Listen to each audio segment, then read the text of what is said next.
Okay, so we missed last week and we very nearly missed this week. It's going to be just me for today because we have been swamped between the baby and editing videos, specifically still tours, which I think that's going to be what I talk about today. It's going to be kind of a shorter episode, so I'm just going to be talking about that mainly, and then I'm going to talk about probably one song. That's about it. So 360 still tours, what are they? How did we come up with those? The 360 still tours, those are pretty much exclusively Disney parks material right now. We haven't really done them outside of there because honestly the amount of content to capture is not on the same level with other places. We're going to be trying to do some in like some parks, so we're going to try going to some parks that are really incredible looking, and we might try and do some there, but for the moment it's exclusively been for Disney. The reason for that is because while we're at Disney we have such a limited time, and when I first got the 360 camera, that was before we decided to do the videos, before we decided to do the channel. So it mainly was just me trying to capture as many details as possible in as short of an amount of time as possible. So where Renee was very carefully lining up shots and taking pictures and trying to make them look good, I was going out with the 360 camera like, done! I'm pretty sure I annoyed her with that. So going through all those pictures, I thought it would be really fun to try and slideshow them together, because one of the biggest complaints I ever saw about 360 videos was the fact that people were getting motion sickness due to the rapid movements. You might be turning your head one way and the camera goes the other way, and it really freaks out your senses sometimes. So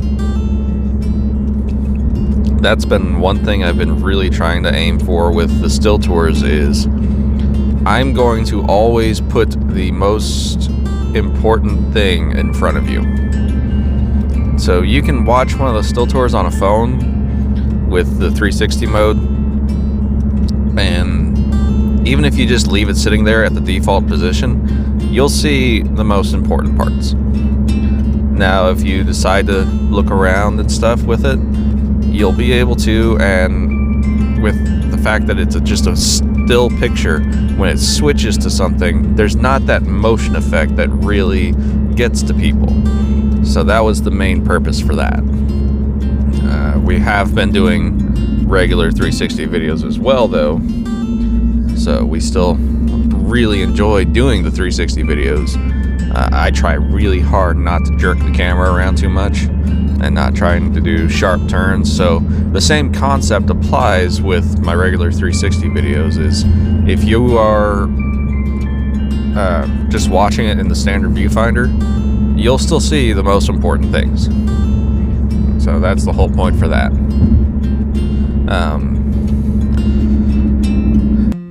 Why does it take so long to edit them? So unlike with a standard 360 video, there's no audio, so I've been trying to add audio to that, and unlike traditional video editors, 360 video editors kind of suck. That's really all there is to it. There's not very good editors yet.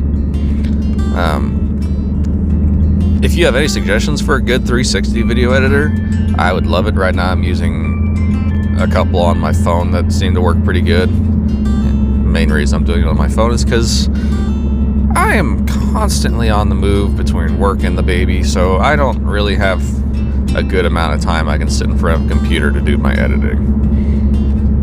So that's all there is for that. The other thing is, I always try to, like I said, position it to where the most important things on the screen. So sometimes I have to go through and edit the default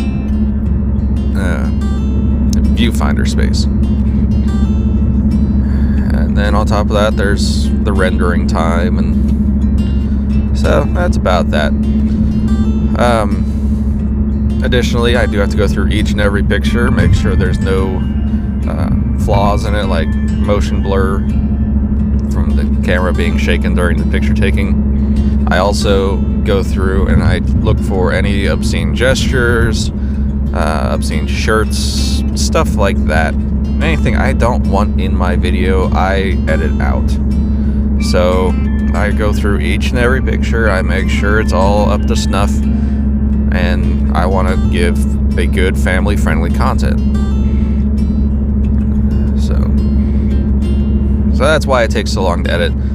So right now I am working on editing a whole bunch of still tours for Galaxy's Edge. And we got a little bit overwhelmed while we were going through Galaxy's Edge. And so I'm trying to go through about 600 360 pictures. And with a normal picture, that'd be a task. With 360 picture, I gotta open each and every one, let it buffer, and then I gotta go look all over the place in it to make sure there's nothing I don't want in the videos. So needless to say, it's been an ordeal. Also, I gotta try and come up with music for those tours, and yeah, it's been fun. Let's just leave it at it's been fun. So, like I said, this is going to be a shorter episode. We're gonna do the Q&A stuff maybe next month. So, like I've done previously, I wanted to try and leave you guys with just one song that really leaves a mark with me. And so, for this one, I am going to share with you, and I'm not sure if Renee even knows this. I'm going to share with Renee as well. This is the first song I sang for our daughter. The night she was born, that night, Renee was asleep. I had the baby in my arms. And so I know plenty of lullabies from having multiple nieces. I've never been a fan of singing lullabies, so this one just popped into my head. It's a really old song, and I think I want to say it was written in the 20s. So that old. It's about 100 years old. Huh, how about that? And it's been performed multiple times. The first time I heard this song was actually on an episode of Hey Arnold. So, not the most... kind of a very weird place to hear a song for the first time and have it click so well.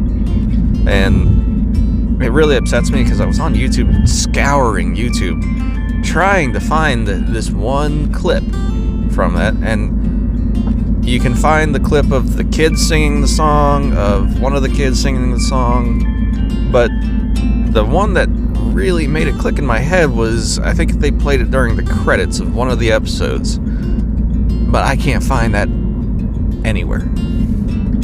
And so, if any of you find that episode, please let me know what number it was so I can go look it up and stuff, because I would really like to find that. So the song is on Moonlight Bay, or typically it's just called Moonlight Bay. So yeah, this was Trinity's first lullaby, at least from me.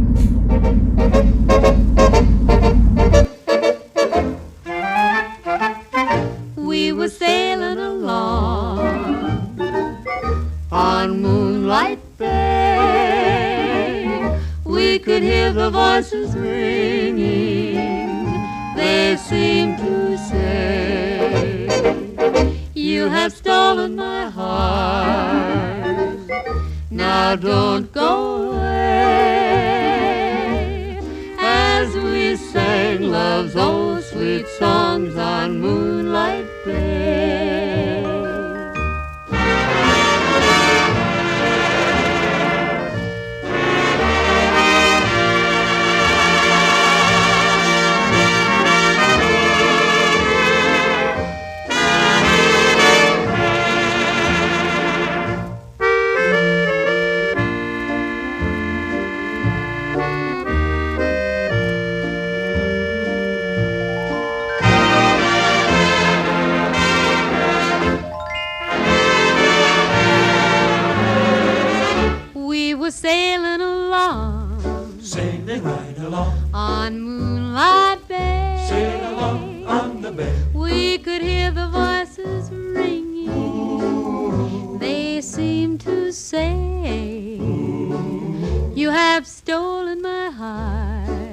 voices seem to say, now don't go away. don't you leave me, don't go away.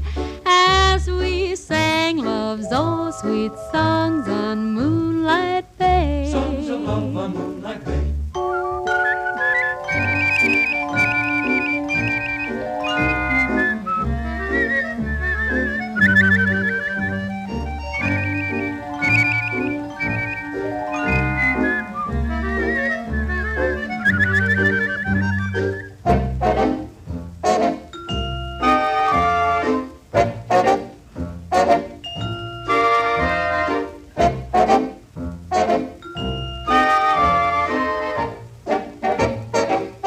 We were sailing along on Moonlight Bay.